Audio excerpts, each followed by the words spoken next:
All right. So I think everything is all good na, no? So hi everyone.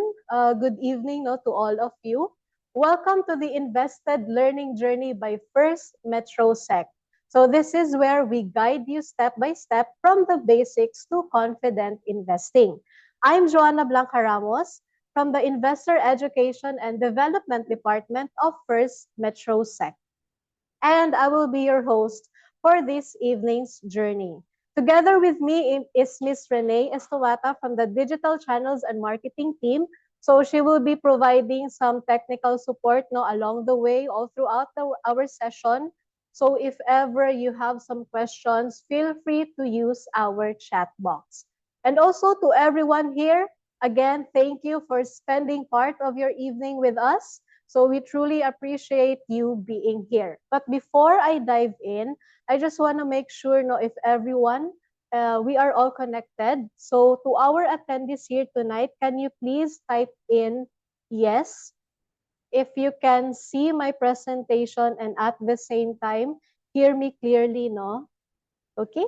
Ayan. So I'm seeing responses already. So again, thank you so much, no? Active ata yung participants natin this evening. So, to everyone joining us tonight, especially dun sa mga regular attendees natin who have been with us with across, no, many of our webinars. Again, thank you for your continued support. And of course, to our first-time attendees, again, welcome to our session. So we are very happy to have you with us this evening. So to our first-time attendees, allow me to briefly introduce First Metro Sec. So First Metro Sec is the licensed stock brokerage arm of the Metro Bank Group. And at the heart of what we do are our core values: integrity, teamwork, and passion. These are the values that guide us how we educate, engage, and support our clients. Our vision is to become the largest and most trusted investment solutions in the Philippines. And our mission is to empower individuals and institutions just like you, no? We are over 100 attendees tonight, no? To reach your financial goals. And also we have this campaign, what we call Spread the Knowledge campaign. So if there is something from today's webinar that inspired you, feel free to take a screenshot and share it on your social media pages. And also do not forget to use the hashtag FMS Invested to help spread financial literacy and also to inspire others on their investment journey. Now, before I proceed, let me quickly flash this disclaimer. So please note that this webinar is for educational purposes only. Any information shared today is meant to help you learn and understand investing better and should be considered alongside your own investment objectives and risk profile when making decisions. And with that out of the way, let's get to the main point, no, of this discussion. So actually at First Metro Sec, we believe na yung investing shouldn't feel intimidating and at the same time overwhelming. So for us, it's more than just about helping you how to trade. Our goal really is to help you thrive as an investor. So that's why we curated what we call the invested learning journey. So invested, it is derived from the words investor education and invested. So invested, it is a guided path designed to help investors build confidence one step at a time. So let us think of January. Ito yung parang foundations month natin. So over the past week, we actually had two webinars, no? Where the focus actually is to intentionally go back to the basics. So the first webinar actually we started with building your financial foundation. So this webinar is hosted by Ms. Tara or Styra Dirampato, no? She focused on how to budget smarter, how to save intentionally, and at the same time, understand how to grow your money. Doon naman sa second session natin, we moved on to building better money habits. So it is hosted by Ms. Monette Pangatungan together with JP Billones and Sir Andoy Beltran. So these people taught you how to really set the right mindset. There is a way, no, what we call the money mindset makeover. So they allowed you to or they help you to develop strategies to further move to your goals.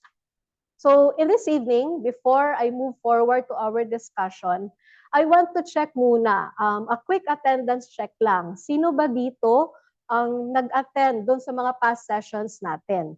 So can you say in the chat box present, no, to those who attended to those sessions? I believe dito sa 131 attendees natin, meron talagang naka-attend doon sa past sessions. If ever naman you were able to attend no doon sa ating past sessions, I commend you. So you deserve a pat on the back because you were able to show consistency. Kumbaga, because showing up consistently kasi it means that you are committed to your financial journey. So today in this session, I believe no this is the most crucial part of our January chapter. This is where we take all of those intentions and turn them into a concrete roadmap for 2026. Now, I'm seeing sa ating chat box, maraming nag-attend sa past 2 sessions. So again, thank you and congratulations. No? So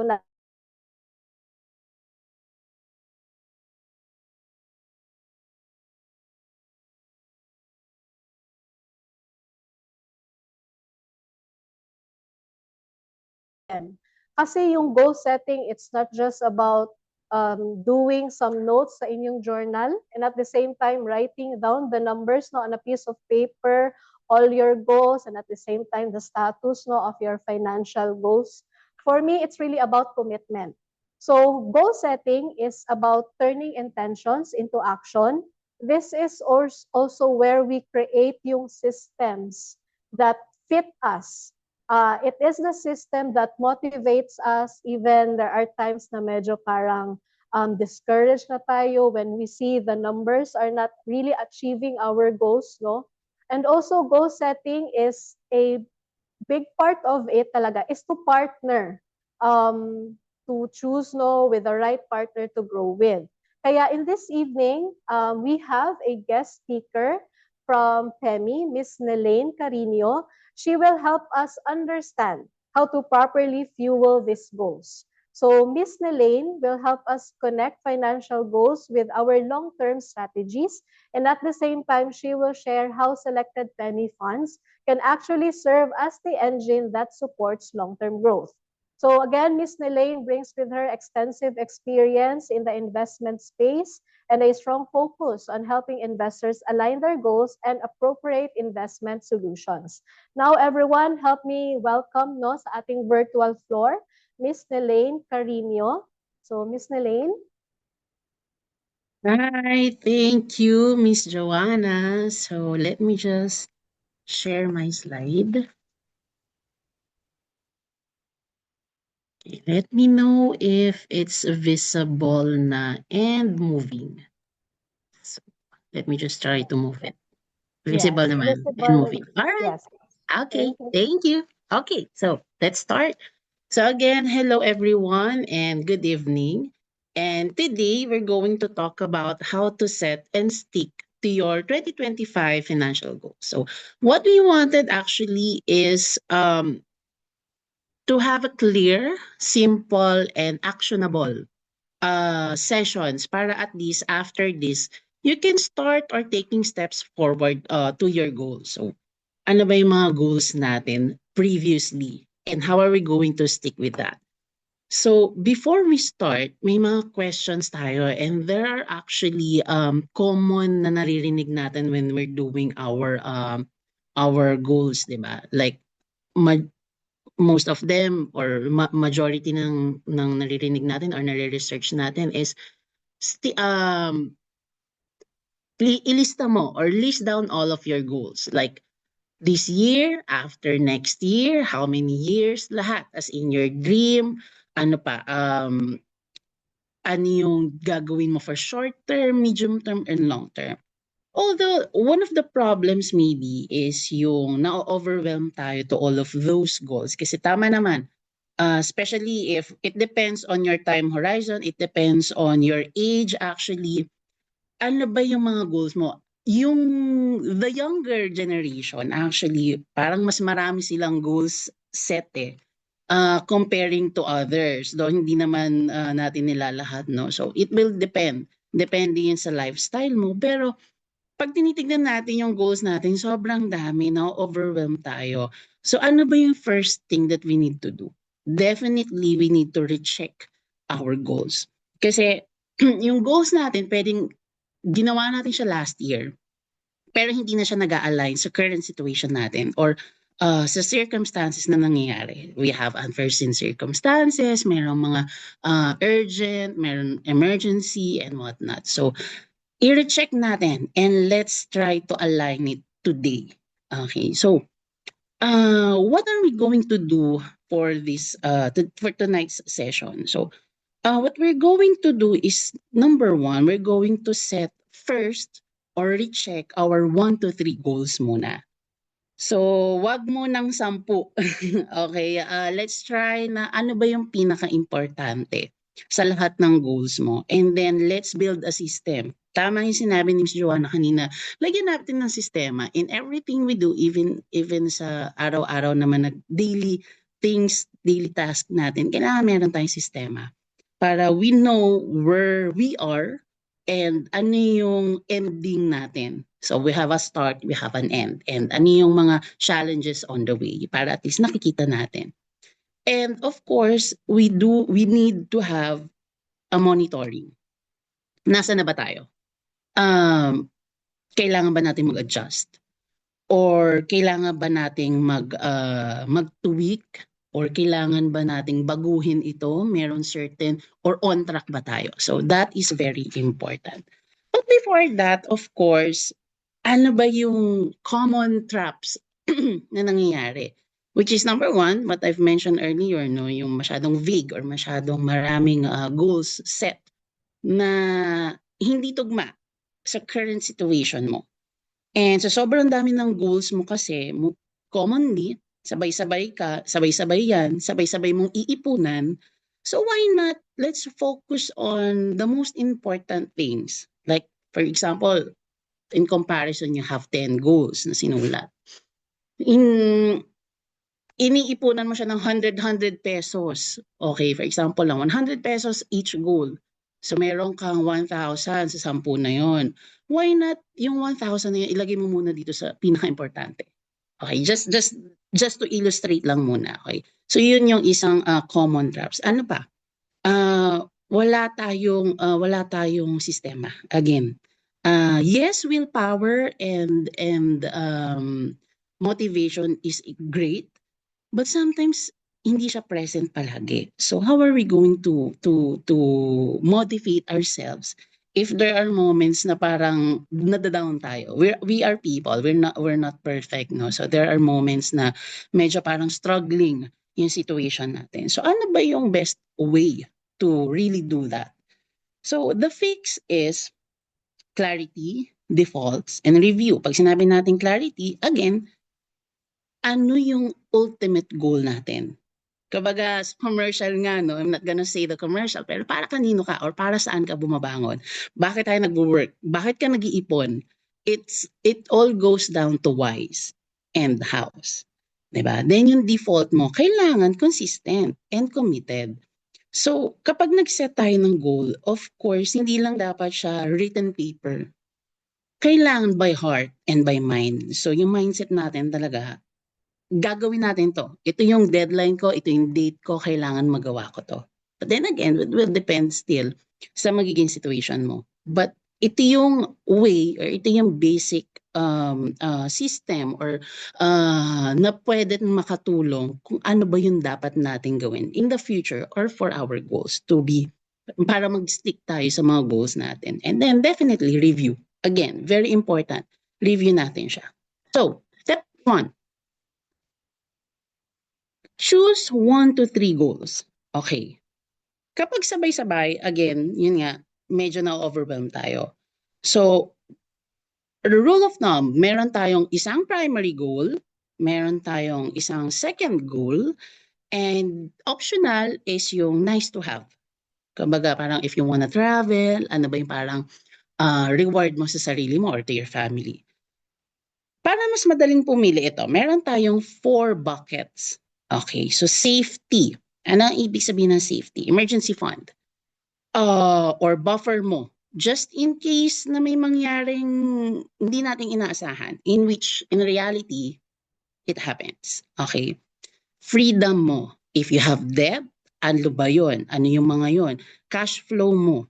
So ano yung gumagawa tayo nito para makita natin yung magiging cash flow mo. Then life, yan yung mga big purchases mo. For example, bibili ka ng bahay, education, at ano pa ba, tuition. So yun, magfo-fall yun sa mga milestones mo. Let's say you're going to have a wedding, mga ganyan. And then yung future mo, retirement, number one. Yan yung retirement mo. And most importantly is yung freedom mo sa financials. So, ano ba yung, bakit, para saan itong 4 buckets mo, and ano yung uunahin mo? So, okay, let's circle ko ano yung pinaka-importante. For example na lang, you have your 2025 goals. I-check mo if yung number 1 goal mo is safety ba yun? For your emergency fund, for your protection, or nandito siya magfo-fall sa freedom, or sa big purchases mo, or in the future. So, again, babalik tayo dun sa, i-review natin siya, i-review mo yung goals mo, and then, ang dami mong naisip na goal, alin doon yung kailangan ko unahin? Okay, so for these 4 buckets, pinakamagandang unahin natin is the safety and freedom. Why? Kasi yung safety mo, it protects yourself, your family. Okay, number 1 is, it is very important to have an emergency fund. Okay, times 3, times 6, times 12 of your paycheck. And then your freedom. Of course, ayaw natin na meron tayong utang or meron tayong obligations na can be or might become a challenge to our future investments or to our future financially free, kumbaga. So, i-list natin tong freedom natin. I-list natin tong all of the things that we need to pay, and then hanggang kailan. So, i-clear natin tong dalawang to. Why? Because life and future, itong last 2 buckets na to, pwede na siyang i-adjust. Madali na siyang i-adjust kapag meron na tayong or alam na natin itong dalawang buckets natin or yung safety and freedom. Meron na tayo niyan. So for example me, meron akong let's say debt. In 1 year, kailangan matapos ko to. And then after niyan, iipunan ko yung life and future ko. That's mas maganda. Kasi if hindi natin siya titingnan or hindi natin siya isusulat, baka yung debt ko makasira sa future investments ko. O kaya yung emergency ko hindi ko nagawa, yung emergency fund ko hindi ko nagawa, saan ko kukunin yung money ko in case na I needed that? So, these are the 4 buckets that we need to remember. Okay? So, make it smart. Naririnig na natin to. Ano ba yan? What exactly? Kailangan natin palagi measurable. Okay, so step 2, para hindi lang siya wish or clear yung path natin. Ang problema kasi in general, mag-iipon ako. Madali yun to be honest, no? Although, sometimes kasi, kapag hindi mo siya sinusulat, napopostpone. Napopostpone siya, it's because, minsan, parang may tendency na hindi tayo committed kapag hindi natin siya namomonitor, nare-review, ay naisusulat. So first, specific. Ano exactly yung goal mo? Emergency fund ba yung unahin mo? Debt payment ba ito? Tuition? Mag-i-invest ka ba? Or for your future? Paano? Ano yung eksaktong gagawin mo? And then, measurable. How much? Magkano? Again, eksakto yung tinatanong natin. Mag-iipon ako ng certain amount. So, kailangan makita natin siya. Then, achievable. Tanong natin, kaya ba siya based sa cash flow natin or sa income natin? So, isulat natin yung amount. Okay? And then, relevant. Why does it matter to you? Bakit siya importante? And also, very important is time-bound. Kailan? Ano yung deadline mo? hanggang kailan ka mag-ipon, ano para saan. So, dyan na yun magfo-fall. So here, kung makikita natin itong kabilang side, I will save or invest a certain amount. For example, this year, gusto mo ng 60,000. Okay. So how much ba siya per month? So I will save or invest 60,000 by December, let's say 2026. So by setting aside, let's say 5,000 per month. Okay. So pag nakita natin yung figures, achievable ba siya versus sa expenses ko and sa income ko? So if not, edi adjust natin. Okay, I'll save na lang muna. Mas kaya siguro 3,000 na lang per month. So susulat ko. And then eventually, kapag ka nakita mo na yon, kasi masarap, to be honest, masarap sa feeling yung nakikita mo, na-achieve mo siya little by little. And then eventually, I'm not 100% sure, but not guaranteed, but I think 80% maybe or higher, maeengganyo kang magdagdag ulit. Let's say from 3,000, pwede siya maging 3,500 or 3,100. So there's a percentage na kaya mong or motivated ka to add more. So that's yun yung parang that's where you begin. Yun yung start ng investment mo or ng savings mo. Okay, kasi may nakikita kang progress. So, budget guardrails. Ano ba ito? Madalas natin ito nakikita kung paano tayo mag-budget, no? So, kasi dito talaga nagiging posible yung goals natin. Okay, so meron tayong we divided into three. So, we have a needs, we have a wants, we have a goals. So the figures here, hindi naman siya for everyone, no. Kumbaga parang sample figure lang siya. So it will depend. Pwede naman nating i-adjust yan depending again sa situation natin. So for the needs, usually, let's say 50 to 60% of our income. Saan siya napupunta? Rent, food, utilities, and so on and so. Then, yung 20 to 30%, yan yung mga wants natin. We all know that. Very basic yan. And then, we need to have goals. Hindi lang pwedeng needs lang. Okay? So, dito sa goals natin, yan napapasok yung 2025 goals mo. Alin, na-trim down mo ba? We're gonna stick to your old, kung kaya naman yung marami mong goals, why not? Kung achievable siya, why not? Or nag-trim down ka ba? So, ano yung mga goals mo? Lalagay mo yan dyan. Okay, so if you have this amount of payroll, then 60% goes to needs, 30% goes to here, and then so on and so forth. So, si wants kasi adjustable. Okay? Si needs, hindi. Kasi you have bills to pay, di ba? You have foods. Maybe sa needs mo, pwede mo adjust dyan. I think the food, di ba? Yung ibang mga kaya hindi naman fix yung payment. No? Pwede yun. Although sa wants, ang may pinakakayang i-adjust. And then, if you wanted, pwede siya maging 10% and then ilagay mo lahat sa goals. Or if just in case sa needs, naka 70% ka na, pwedeng postpone mo muna si wants if okay lang or 5% sa kanya and then the rest sa goals mo. So basically, ito yung math natin or yung budgeting natin when it comes to our goal target.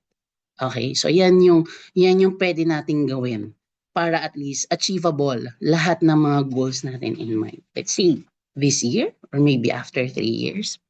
So, step 4, make the right choice, the default.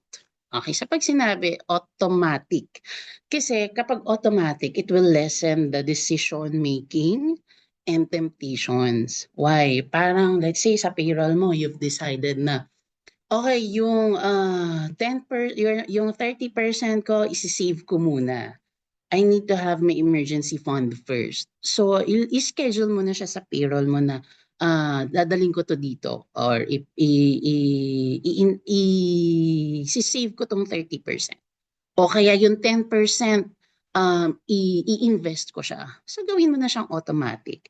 Because we're not talking about timing, but we're talking about consistency and commitment. Again, On the side of investment kasi, whether the market or the economy is going up or down, ang potential return kasi ng investment mo mas malaki if you go for long term and consistent ka. Let's say for example, on a monthly basis, mag-i-invest ka let's say ng 500. So malaki yung impact nun for the long run. Okay, so yun yung hinahabol natin or yun yung isa sa tinitingnan natin whether the market drops or syempre lahat tayo gusto natin yung market mataas. So whether although volatile ang market, hindi talaga siya mapipigilan, no. So that's one of the best thing that we do is to consistent investing. So kailangan nakaset tayo and pinakamadali diyan is auto-deduct. Auto-debit even to your savings. Ito na yung ito yung commitment, ito yung gusto ko, ito yung commitment ko and I set a certain amount for this goal. So yun yung pinaka-highlight or yung keyword natin, automatic. Automate natin para ma-achieve natin yung mga goals natin. And then later on, makikita mo siya in the long run na, okay, I'll start small, but I gain big. Okay? So, kapag automatic siya, again, less decision and less temptation. And mas mataas yung chance na matutuloy siya. Kasi parang, ito na to nakastick ka na, you have already your mindset. Or automatic na siya nandededuct. Parang ang nangyayari na is you're gonna adjust your wants pagdating sa expenses. So ang action item is pipili ka ng date. For example, ng payday usually 15, 30, so pili ka on the 16th, on the 17th. Para actionable tayo, para meron kang certain date, meron ka ring amount. So lahat yan kailangan in detail para makita mo. And malaman mo na, okay, ito yung investment ko, ito yung savings ko. After niyan, let's say na-achieve mo na yung times 12 ng payroll mo. Okay, bawasan ko na muna yung savings ko instead of 30%, 20% na lang, then the 10% I'll add it to my investment. So that's basically how it's gonna work. Okay, so track and review, step 5. Very, very, very easy. Hindi naman natin especially for those first timers, hindi man naman kailangan ng masyadong broad or masyadong tawag dito maraming ilalagay sa spreadsheet mo or sa tracker mo. For example, yan uli, yung goal natin. Mag-stick tayo dito. Emergency fund. Ito yung target mo.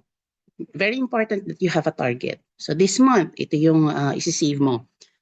Yung year-to-date mo, let's say, audit mo yung sarili mo, how much na ba yung na-invest ko or yung na-save ko? So we have a status here na kapag green on track ka, it's a positive. Kapag yellow, it means you need to adjust kasi there's a warning signal siya na baka pwede siyang bumagsak or pwede siyang mag-red. Yung red, it doesn't mean that you failed. You just need to adjust something para mas ma-achieve mo yung goal mo or yung certain amount to save. If not, if we need to adjust, it can be the amount and the timeline. Hindi mo naman siya kailangan i-cross out na okay, failed na tong isang goal na to. But we need to check din kasi. Again, it will still goes down to where are we? What is the goal? What is my situation? So yun palagi. And then this is the amount that I can save. This is the amount that I can. This is the amount of my expenses, income, and so on and so. So everything that kailangan mong alamin or kailangan mong i-monitor, put it in writing, put it in paper, put it in Excel file, kung saan ka mas komportable. Then every time, titignan mo siya. So you have a 15-minute ritual. Monthly na lang to. So if daily, that's better. Pero if ayaw mo ng daily, you can do it monthly. So update, ano na yung totals? What worked? Ano yung nag-work na goal mo? Ano yung kailangan ng adjustment? What got in the way? Ano yung mga challenges during the time na nag-iipon ka or you wanted to achieve a certain goal? Meron bang emergency or meron bang bigla ang holiday vacation? Isusulat mo yan. Nagkaroon ba tayo ng overshoot? Meron bang hindi na oversee or na may budget ba na hindi natin na-achieve or sumobra? So titingnan natin yan. Then as much as possible, lalagyan natin siya ng remarks or ano ba yung nangyari dito sa goal na to? Ba't kailangan ng attention? Ba't kailangan mag-revise or ba't kailangan ng mag-adjust? Then sulat natin. Kasi it's good to know na nakikita natin from time to time na there's a possibility na dito ako magkamali.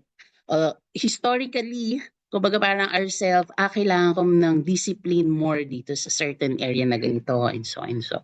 So still, again, i-check natin and i-review natin what's going on. Okay?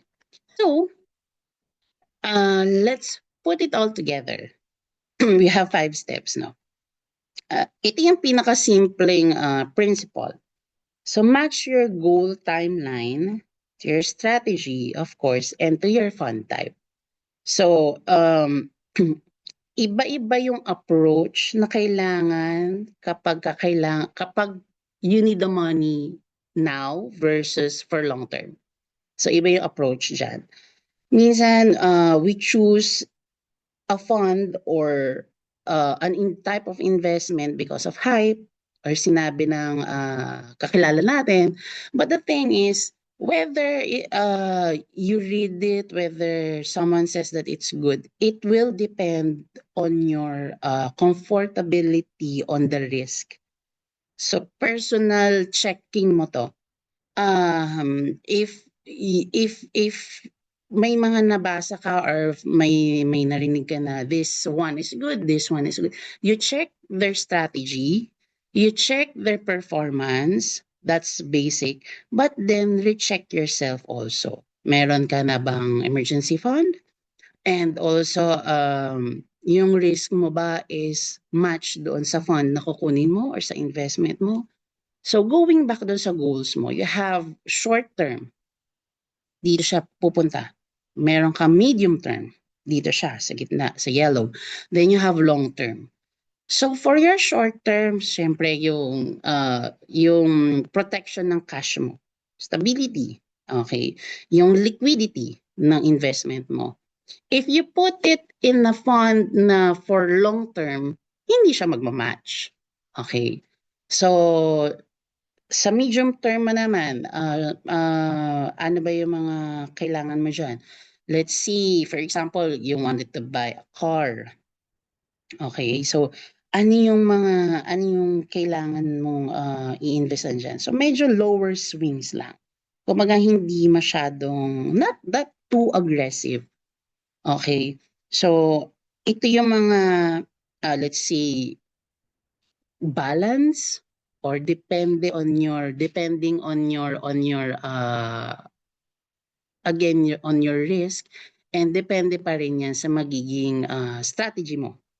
Okay, then for long term, definitely yan yung mga investment that can not guaranteed. Okay, disclaimer again, for long term, yun yung mga funds or mga investment na of course in the future mas malaki yung kanilang potential return. But then again, no, there's no guarantee. So yan yung i-assess mo. Every individual, meron siyang matched strategy and match fund. Depende yun sa goal mo and again sa situation mo. Okay? So for Phil Equity Fund, I just wanted to tawag dito, ipakita ko lang yung mga fund ni Phil Equity. For example lang, no, you have a long-term investment. So of course, titingnan mo yung description. This one is for long-term. I wanted my money to grow more and have a potential, mas malaki yung maging potential growth niya. So titingnan mo yung description.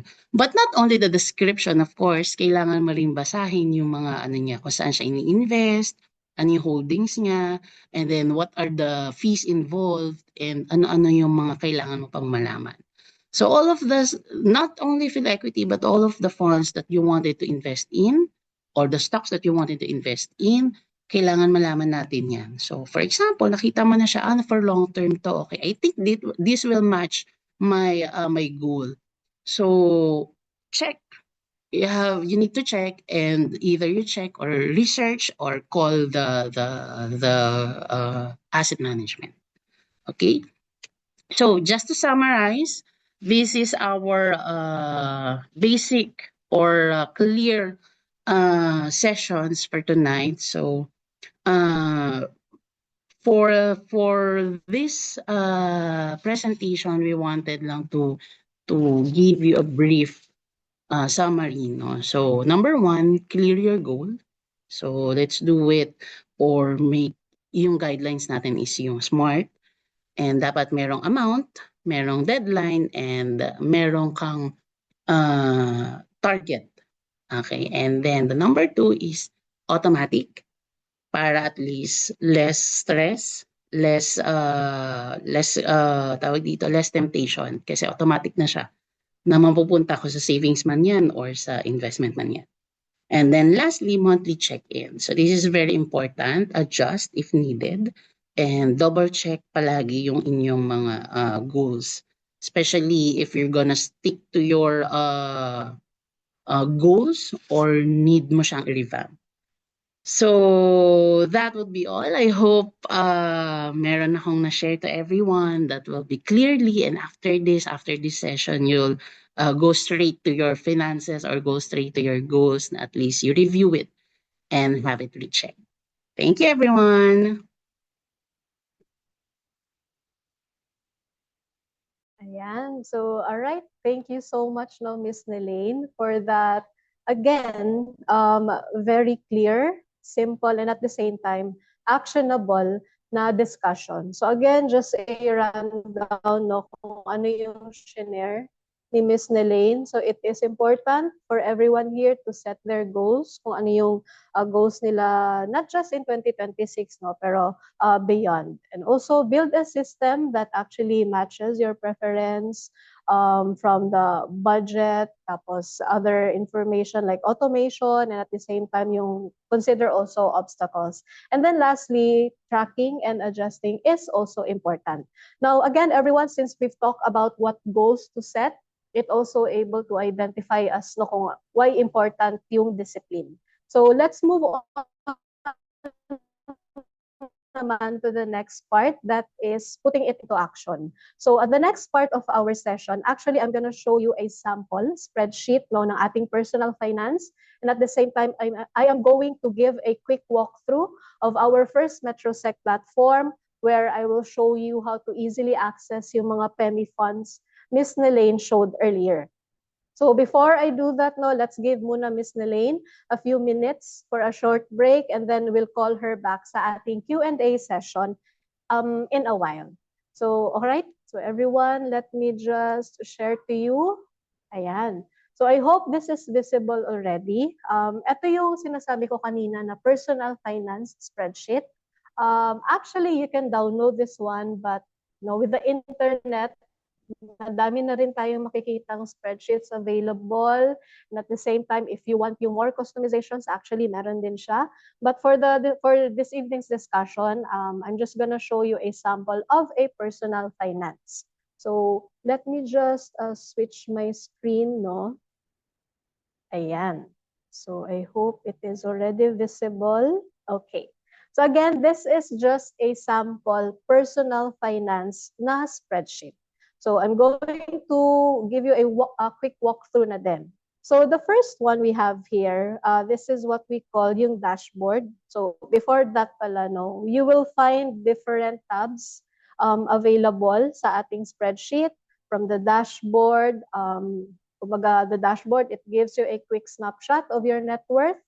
And then you have here the assets and liabilities.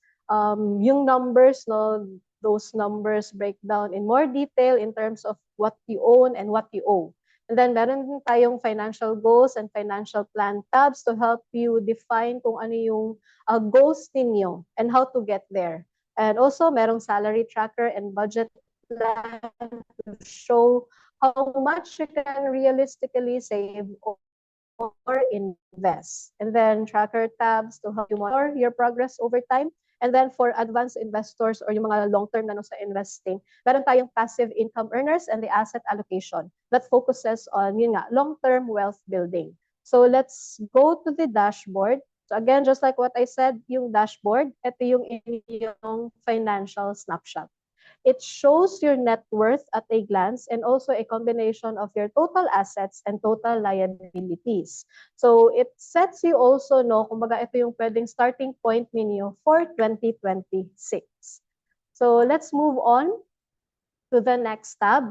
This is the assets tab. So basically, again, these are the things that you own that grow your net worth. So it shows you where your money is currently placed. So just like this one, if you have cash on hand, and then if you have multiple bank accounts and other accounts, no, for travel, for savings, and especially emergency. So you can record it under the assets tab. Next is we have the liabilities tab. So again, yung liabilities natin opposite of the assets. No, these are the things that slow net worth growth naman. So you can list here actually the list of your debts and obligations. And also once you see the numbers, it will help you assess yung mga repayment terms and at the same time decide no on your investing in the long term. Next is we have the financial goals. So I believe every one of you here know iba-iba tayo ng financial goals. So this is where your attention becomes your target. You have actually, you can change naman this one, no? So emergency fund, travel fund, education fund, and retirement fund. So it defines your short, medium, and long-term goals, and also assigns as well timeline and yung amount. Next is your salary tracker. So basically, it tells us lang kung magkano na yung sweldo ninyo and then the growth versus the inflation rate. So kumbaga, it tells us what is realistic. It tracks our income consistently and also allows you to have this realistic saving and investing capacity. And then next is we have the financial plan.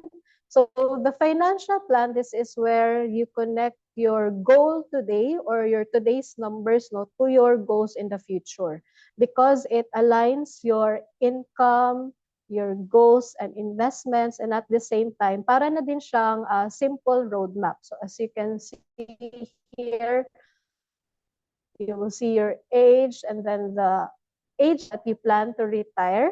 And then also details of your salary and then passive income. So again, you can just download this spreadsheet. No, I will be showing again the QR code later. And then next is the tracker. So as simple, yung tracker natin, it measures your progress over time. It also encourages you to be consistent no, over time and then keeps you accountable na din because you have an idea how much na is your net worth. And if you are also a passive income earner, no? So you have a tracker of it. Next is we have a budget plan. So basically, yung budget plan natin, it helps us to be disciplined. Or this is where yung discipline natin is built. Because it tracks your spending and also it identifies yung mga money leaks and savings potential. So as you can see here, you can input yung government and other deductions, and also if you are giving tithes, no, you can also input it here, savings, investments, and expenses. So under budget plan, you can see siguro sa expenses kung ano yung mga unnecessary expenses natin. So siguro as basic as if you have multiple subscriptions, siguro Netflix, HBO Max, Apple TV Plus, and Disney Plus. So from this dashboard or from this tab, you can actually identify kung ano yung mga unnecessary expenses. Next is itong family budgeting. So again, this is perfect for people who are about to start a family or ayun, currently in a family state na, no, where you get to decide plans for the investment education or education ng inyong mga um, child, no, or children. So you can also see here or note here yung expenses. So basically, yung ating family budgeting na tab, it aligns your household priorities. It also reduces your money-related friction. And then passive income earners. So this is where you will see the money that works kahit natulog kayo, because this is where you can input your dividends, your interest, your or rentals payables. Kumbaga, it shows you your long-term thinking. And then lastly, we have here the asset allocation. So basically, yung asset allocation lang, it shows how balanced your investments are. It highlights your risk exposure and for you to identify, no, yung over-concentration para at least ma-avoid mo yung over-concentration. So again, everyone, this is just a sample personal tracking sheet, no? So you can actually search Google or ano pa ba for any other formats that may seem or fit you. So again, that's just the first part of our activity. Now I'm going to show you tonight, no, how to access the funds that Miss Nelaine showed kanina. So again, to those na may account with us, it is actually easy, no? All you have to do is to log in sa platform. So let me just switch my screen. All right, so I believe that's visible na. So again, you just have to log in to your first MetroSec account and then you head over sa funds. So let me just zoom in. All right, and use so I hope you can see and follow the red pointer, no? All right, so you have to go sa funds. Now funds, it is located at the upper right part of your platform. And then you will be redirected na sa ating FundSmart na tab. So again, FundSmart is First Metro Securities one-stop shop. Because of FundSmart, you have access to over 130 funds, no? So to explore the funds under PEMI, just go to FundSmart. And then you can see here the dashboard already. You have here the filters. So under providers, you just choose Phil Equity Management. Okay, so from here, you now have access to the mutual funds offered by PEMI. So you have here the description. You can also scan the performance of the fund, no? So pwede kayo pumili yearly performance ba? Or you have here the every 1, 3, or 5-year performance. And also, you have other filters here. So you can actually filter if you want to select mutual fund ba or UITF, or the asset type if you want balance, bond, equity, and money market, and so on. Now, let me just show you one of the funds, no, or mutual funds Ms. Nelaine shared. So this is the Phil Equity Dividend Yield Fund. So once you click the fund, you will be redirected to the research tab. Now, the research tab allows you to see the fund profile. So let's start, no? You will see here the fund code. Next is the fund name. So you have here Phil Equity Dividend Yield Fund. Now, again, this is a mutual fund. If you want to check the website, so it is accessible lang via this dashboard. If you also want to read the fine print, no? So andito yung fact sheet and prospectus. Now, overview. You will see here the overview of the fund. So you have here the provider, that is PEMI, the asset type, that is equity fund, tapos yung kanyang benchmark, and the objective of the fund. So again, you can read it here. It's capital appreciation through investing dun sa mga listed stocks that gives out dividends. Also, you will see the fee information. So from here, you can see na majority of the funds, no, you only need 1,000 pesos as the minimum investment. So if gusto niyo mag-add, you can also see here the redemption amount, the holding period, the management fee, and early redemption fee. Now, actually, when you subscribe to FundSmart, there is no sales charge or transaction fees, no. The management fee you see here, kumbaga, kasali na yan siya sa fund. So if you purchase or subscribe to a fund that is 1,000 pesos, buo na 1,000 pesos yung mapupunta sa portfolio ninyo. So next, you will see a comparison of the performance versus its benchmark. So if you are the type of person who'd like to check ng performance ng fund, so you can actually have a quick glance through this section. Now you have the NAV chart naman. So if you are the type of person na gusto lang makita in a quick glance yung performance ng fund, no, compare yung first 3 or 5 years performance, so you have it here.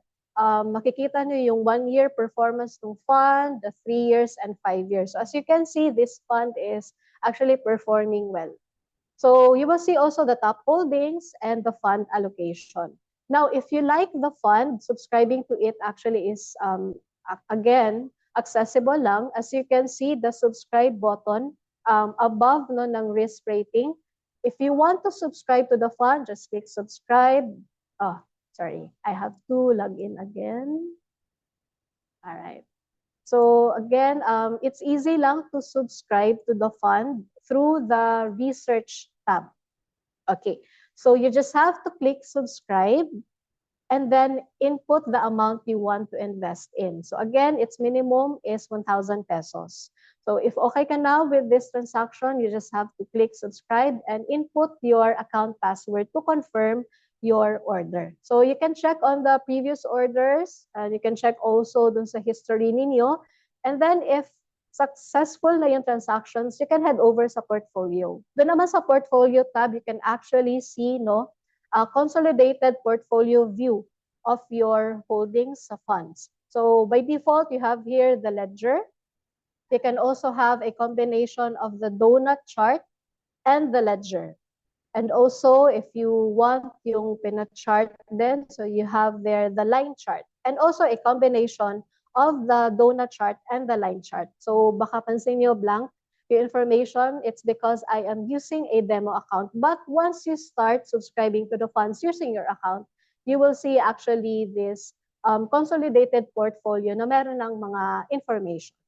So again, I hope that a quick platform walkthrough and at the same time a sample no of the finance spreadsheet help you to kumbaga stick to your goals this 2026.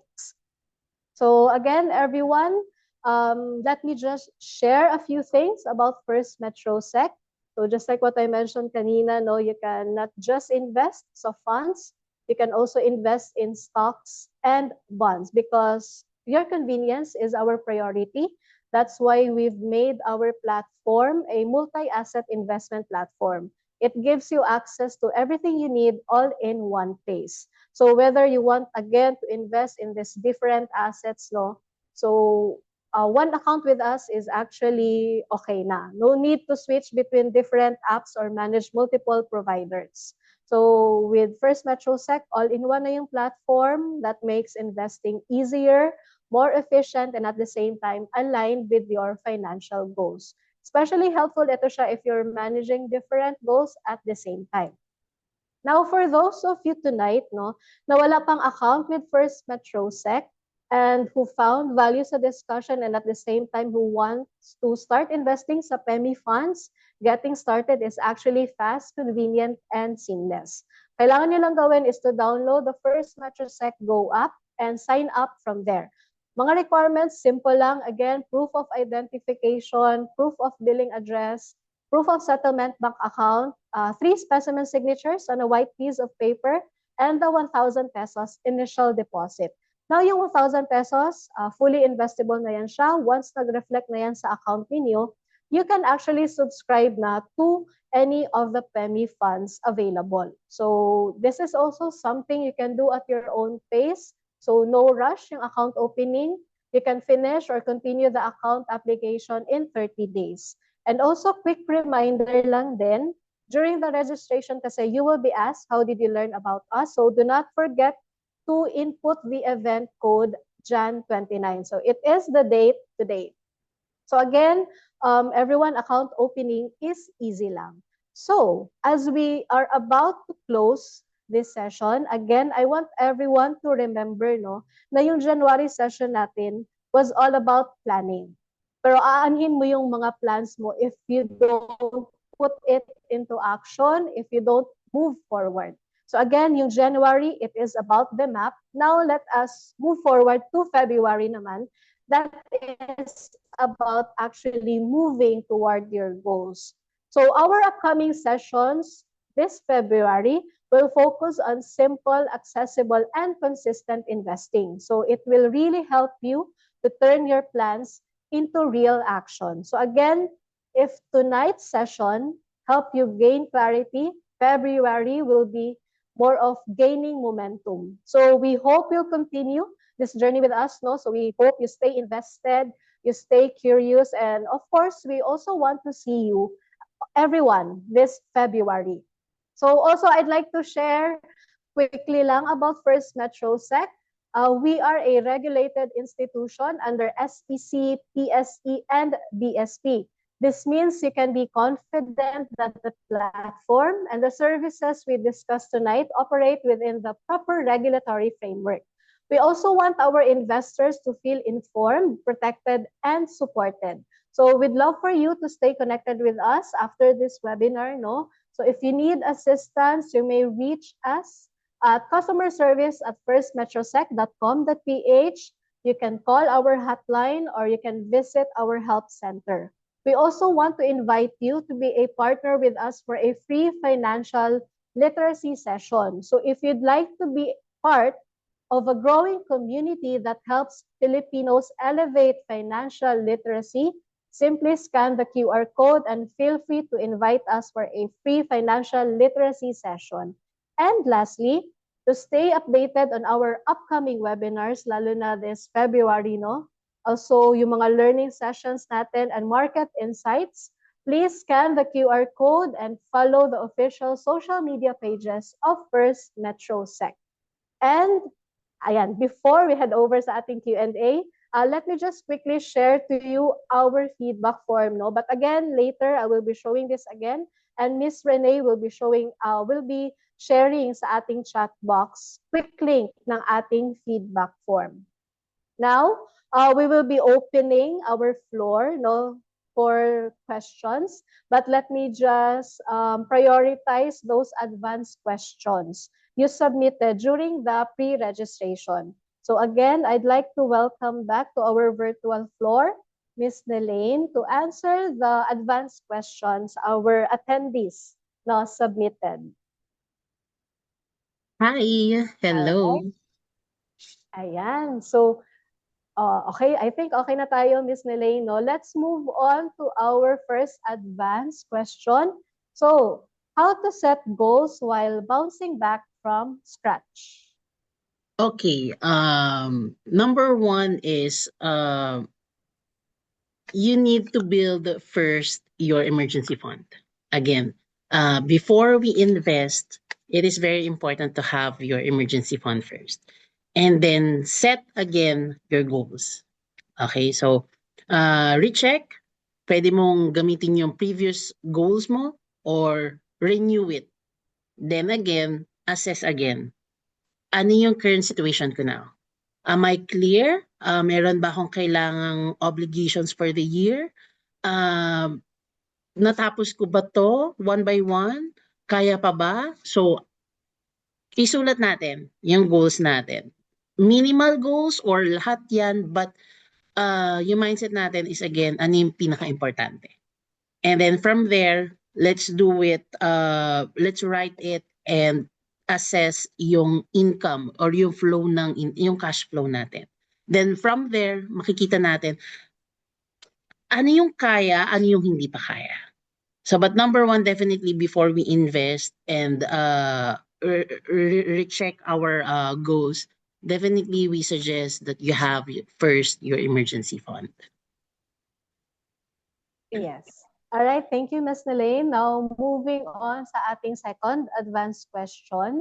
What are the effective ways to build financial foundation? Okay. Still your monthly cash flow. Okay, ano ba yung foundation ng income natin or yung effective ways again to build, no? Ano yung income natin and yung expenses natin. So, kailangan palagi natin siyang titignan. And then, remove yung kung ano man yung kailangan i-adjust. Remove natin yung mga, let's say, debt man yan or adjust, kayang i-adjust na expenses. And then, we focused on the main goal first. And then, after nyan, recheck again. All right. Okay, thank you, Ms. Nelaine, for answering. Now, on to our third question. How much do I need to set aside for passive investments or percentage? Okay, actually, wala naman siyang rule na fixed percentage. Okay, but siguro to be safe, no, maybe it's 10 to 20%. Depende pa rin sa obligations mo. Okay, so for example, you have a certain amount, a certain income, then you can start at 5% maybe, and then pag nakita mo siya, na-monitor mo siya na kaya palang dagdagan ng 1%, then why not? So there's no actually certain amount or certain percentage, but just to answer the question, it can be from 10 to 20%. All right. Okay, thank you, Ms. Nelaine. Before moving on sa ating fourth question, let me check lang ang ating live Q&A, no? I actually want to address two of the questions here. First, may I ask po kung bakit not accessible mag-subscribe sa FundSmart sa Go app? And a similar question like UITF or bond subscription can be done through web only. After successful subscription, this can be viewed in First Metrosec mobile apps. So again, as of now, subscribing sa mga funds is not yet available sa First Metrosec Go app. So you have to directly do it sa website, whether using the My platform or the First Metrosec Pro platform. Actually, nasa pipeline na din, no, na we will be adding yung FundSmart subscription via the First Metrosec Go app. Pero if ever successful na yung subscription ninyo, you can actually view using the First Metrosec Go app, no, the information ng mga funds ninyo. Kumbaga, meron na ding funds portfolio sa app. So I hope I answered that question to our anonymous attendees. Now, Ms. Nelaine, moving on to our fourth question. How to manage short-term goal? Okay, for short-term goals, since let's say less than a year or 1 year, it is better to separate yung, for example, it's a savings, no? Separate mo yung for short-term mo. Let's say you created an account for your short-term goal para at least hindi siya hahalo sa the whole plan mo or the whole goal mo. So whatever happens, meron ka naka-separate na account for the certain short-term goal, and then eventually again it will still goes down to double checking, assessing of what is happening, where am I right now. Okay, it's very important yung spreadsheet na pinakita ni Miss Joanna, it's maganda yon. You can check there kung ano na yung status ng goal mo or ng income mo. So it's we all goes down to double checking, and for short term separate mo siya para at least you can see na ito na yung amount niya, what will be the next step. All right. Okay, thank you, Ms. Nelaine. So on to our fifth question. Hope no na yung attendee na nag-send is nasa chat box, nasa webinar pa natin. So does setting new financial goals for 2026 needs additional investment funds? Not necessarily. Again, if i-revamp natin yung goals mo at nadagdagan siya, for example, for long term, of course, you need to match that goal to a long-term fund. If wala pa yun doon sa fund mo or hindi pa yun part ng previous plan mo, then that's an additional.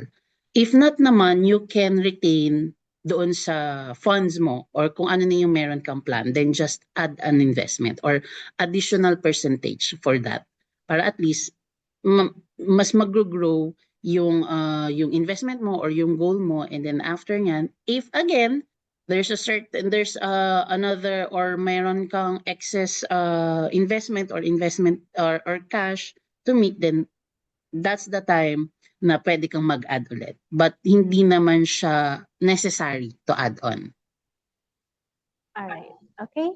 Thank you, Ms. Nelaine. And the last nung ating advanced question, what would be the best way to remind yourself of your goals, be it daily, weekly, and so on? Actually, yan yung pinakamaganda, one of like kailangan mo talagang gawin. Okay, yung ano yun talagang magre-remind sa'yo.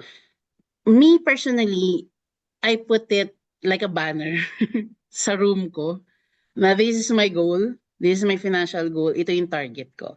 So it might not be applicable to everyone, but para sa, we highly suggest that you have, kailangan everyday nakikita mo siya. You set an alarm maybe, paggising mo, let's say, nasa ref mo siya, parang ganun, nakikita mo siya araw-araw, o kaya pag nagbukas ka ng journal mo, nandun siya. Kasi that way, para siyang mantra, para siyang naka-stick siya sa'yo na ito yung goal mo. Huwag mong kalimutan. Commitment. So every time na nakikita mo siya, napapractice mo na, okay, yun yung target ko. Ito yung kailangan natin gawin. So that's the best way to remind yourself na ito yung goal ko. Kailangan nating mag-stick dito. If kailangan natin i-revise, still, kailangan araw-araw natin siya nakikita or visible siya sa atin para hindi natin siya makakalimutan. So that's the best way to remind yourself na meron kang kailangang goal to achieve, especially for your future. Yes, I agree. So parang siyang vision board na parang Yes. pagising mo pa lang, nakikita mo na Nakikita mo na siya. sa taas ng bed. Yes. Yes, I agree. I actually do it. So I hope no everyone may mga same sentiments tayo that we have a vision board. Parang pagising pa lang natin, nakikita na natin yung goals. So I think, is it okay with you, Ms. Elaine, if we check our Q&A? Yeah, sure. Yeah, Yeah, excited sure. pa yung attendees to answer or send their questions. Okay, sige. So what question would you like to answer po? I think meron ditong question regarding sa dividend yield. So, from Ms. Cheryl, is the PhilEquity Dividend Equity Fund suitable as a retirement fund? Can you explain the fund suitability on matching goals? Okay. Retirement. So, I'm assuming nasa around 60 years old. So, for retirement, actually, okay, for the funds muna. Si PhilEquity Dividend Yield Fund is an equity aggressive kind of investment. Although ang composition niya is dividend paying stocks, but the dividend will be reinvested. Okay, nagpe-perform siya best while the market is dropping. Pero if the market is pataas, hindi siya masyadong nakakasabay. Why? Because designed siya as a defensive fund. Naka-invest siya sa mga dividend-paying stocks in which aside sa return or aside sa mismong capital ng company, meron ka pang dividend na makukuha. In which, yung dividend na yon, pag nagda-drop yung market, yun yung parang safety net mo. Okay, kaya mas nagpe-perform siya during pag yung market is nagda-drop. In comparison to other equities, kapag mataas ang market, mas malaki nagiging potential growth nila. Okay, so the question is if suitable siya sa retirement. Depende again on your risk appetite. It can be, but let's ask first your time horizon. If it's less than, I don't think so. If the market is maganda, you can invest in equity. Pero but if you wanted to diversify your investment and the market is not doing so well, then yes, you can invest with PhilEquity Dividend or Dividend Yield Fund. I hope that answers.